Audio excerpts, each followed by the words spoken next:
Qu'est-ce qui se passe dans ce pays pour que nous manquions tant de colonnes vertébrales? Je ne veux insulter personne, mais c'est une réalité. Il faut une colonne vertébrale. Pour dire ça, non, on n'accepte pas. Et personne ne mourra. Ça, on n'est pas d'accord. Et ceux qui ont conçu ce projet, j'ignore s'ils l'ont conçu en relation étroite avec celui pour lequel ils le conçoivent. Mais c'est un projet mortifère. C'est un projet qui nous met au banc de la communauté internationale. C'est un projet qui ruine tous nos engagements internationaux, en commençant par la CEAC. Nous avons ratifié, nous avons été un des premiers pays à ratifier le nouveau traité de la CEAC. Mais ce projet, s'il est validé, il viole le traité de la CEAC. Il viole les dispositions de l'Union africaine, notamment sur la question de la liberté, les droits de l'homme, les droits politiques, les élections. C'est un traité, je vois des personnes qui portent un handicap physique et qui font campagne pour dire ça, il faut accepter, alors que précisément ce projet les exclut de la compétition parce qu'ils ont un handicap physique. Mais celui qui a conduit les accords de Yalta, Roosevelt, il était sur un fauteuil roulant. Il était président des États-Unis, première puissance mondiale. C'est la tête qui dirige. Et imaginons quelqu'un qui est président et puis lui arrive un handicap. On fait quoi? Il n'est plus un être humain.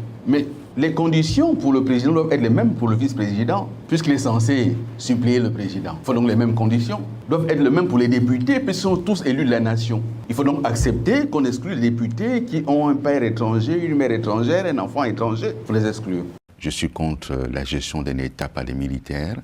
La place des militaires, c'est dans des casernes, ce n'est pas à gérer un État. Ils ont à gérer la sécurité d'un pays. Et lorsque cela se passe mal, ils peuvent effectivement réorganiser les institutions, mais pour un temps, mais pas pour s'installer au pouvoir. Et de chercher à s'installer n'est pas une bonne chose pour la démocratie. Pour autant, je considère que la transition est une occasion pour notre pays de se remettre sur les bons rails, de réfléchir sur les erreurs passées, parce qu'il y a eu des erreurs passées. S'il y a eu un coup d'État, c'est quand même qu'il y a eu des erreurs. Et un coup d'État est toujours le signe d'un échec, qu'on le veuille ou pas. Donc de regarder les questions de démocratie, les questions de droits de l'homme, les questions de développement, les questions économiques et sociales, infrastructures. Il y a beaucoup de retard qui ne se justifie pas. Le Gabon dispose de ressources importantes.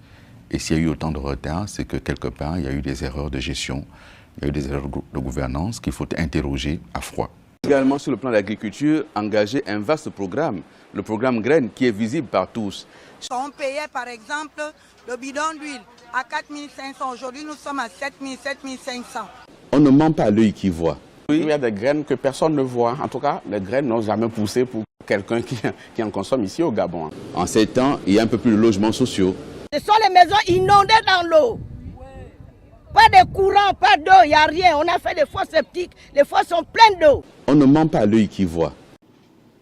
Vous remercier, mesdames et messieurs, les anciens membres du gouvernement, mesdames et messieurs les chefs de parti, mesdames et messieurs, distingués invités, membres de ma famille, de mes amis, toutes les personnes et personnalités ici réunies. Agou Magou, c'est une histoire. C'est l'histoire d'une vie. Mais c'est aussi une locution, une interjection qui appartient à la communauté femme à laquelle j'appartiens. C'est une façon d'appeler et de rappeler le combat que l'on mène et les difficultés à résister face à un combat où l'injustice semble prendre le dessus, où nous sommes accusés à tort de ce que nous n'avons pas fait, où nous cherchent à nous faire porter le chapeau. Agou Magou, c'est aussi de dire, mais, et pourtant c'est si simple, c'est si évident. Mais l'évidence n'est pas toujours de ce monde. Et dans un environnement où l'on veut faire peser une chape de plomb sur un pays, toute voix discordante devient suspecte et il devient urgent de la faire taire. Mais personne n'y parviendra. La vérité, c'est aussi que l'on veut traduire 14 années d'une vie et les réduire à 0. Et dans une vulgate populaire, faire penser et faire accepter au peuple gabonais que pendant 14 ans, il n'a rien eu, c'était 0. Alors il y en a qui se demandent pourquoi Billy Bizet parle. S'il y en a qui font le choix de ne pas m'entendre, ils sont libres de ne pas m'entendre. Mais personne ne pourra m'empêcher de dire ce que je suis, ce que j'ai été, et c'est ça, Agou Magou. Agou Magou, c'est parce que je veux dire les choses comme elles sont, comme je les ai vécues. Agou, c'est de dire ma part de vérité sur ce que auront été les 14 années de présidence d'Ali Bongo.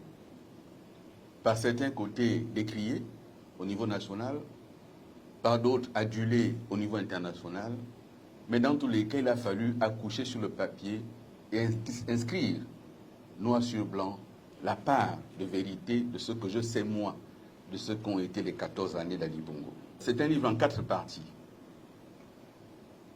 en plus d'une trentaine de chapitres. Le livre s'ouvre par une dédicace que j'adresse à quelqu'un qui m'a été très cher et qui m'est très cher à ce jour, Hélène Nosala, ma défunte mère. Cette dédicace parce que ce que nous sommes, nous le devons à quelqu'un toujours. Mon ancrage dans une province qui est la mienne, le Goué-Vindo, la province du soleil levant, je suis de l'Azadier, je suis de l'Ivindo, je suis de la Lopé, je suis de l'Anvon. J'ai eu la chance d'appartenir à une province multiculturelle, ce qui m'a préparé à accepter la différence. J'ai eu la chance de grandir dans un environnement Fankota, Kwele, Sake, Aoussa, et on a grandi dedans, en étant un dans cette multitude. Les gens étrangères que chacun a dénoncé, chacun a entendu parler, je décris ce que ça a été en réalité. La Gève, les Agéviens, la Yontim, la corruption, j'en parle. Je parle aussi de ce qui a finalement fait et préparé ce qu'on appelle la chute d'Ali. C'est ce que j'appelle ici la triangulaire venimeuse. Les incompréhensions, incompatibilités entre le palais du bord de mer, le 2 décembre où siège le gouvernement, et lui, le PDG. Alain-Claude Bilibé, dans Agou Magou, ose des propositions.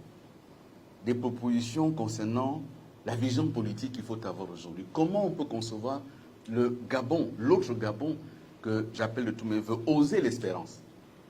Et donc maintenant, il faut construire une nouvelle société, avoir une autre vision de la souveraineté nationale, en commençant par construire une souveraineté industrielle, en commençant par avoir ce que j'appelle une société de confiance, en opposition à une société de soumission qui nous est proposée. L'avenir s'écrit au présent.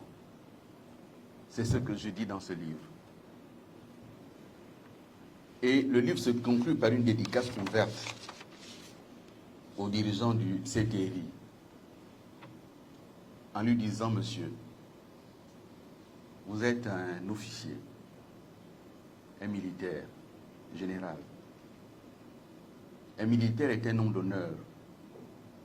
Ce qui fait le militaire, c'est le respect de la parole donnée.